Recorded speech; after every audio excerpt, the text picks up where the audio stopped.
جو اللہ کی اتاری ہوئی شریعت کے مطابق فیصلے نہیں کرتے وہی تو مشرک ہے، ومن لم یحکم بما انزل اللہ فاولئک هم الفاسقون، جو اللہ کی اتاری ہوئی شریعت کے مطابق فیصلے نہیں کرتے وہی تو ناہنجار ہے، فاسق ہے، غدار ہے، باغی ہے، سرکش ہے۔ یہ 3 فتوے ہیں مفتی اعظم کے۔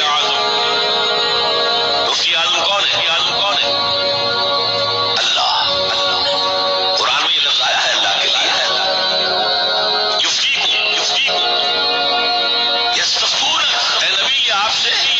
فتوا مانگ رہے ہیں کلالہ کے بارے میں۔ قل اللہ یفتیکم، کہتے اللہ فتوا دیتا ہے۔ تو مفتی اعظم کون ہے؟ یہ ساری دنیا کے مفتی مل کر بھی اگر مفتی بن جائے تو کیا اللہ کے برابر ہوں گے؟ اور اللہ کا فتوا یہ ہے جو اللہ کی اتاری ہوئی شریعت کے مطابق فیصلے نہیں کرتے وہی تو کافر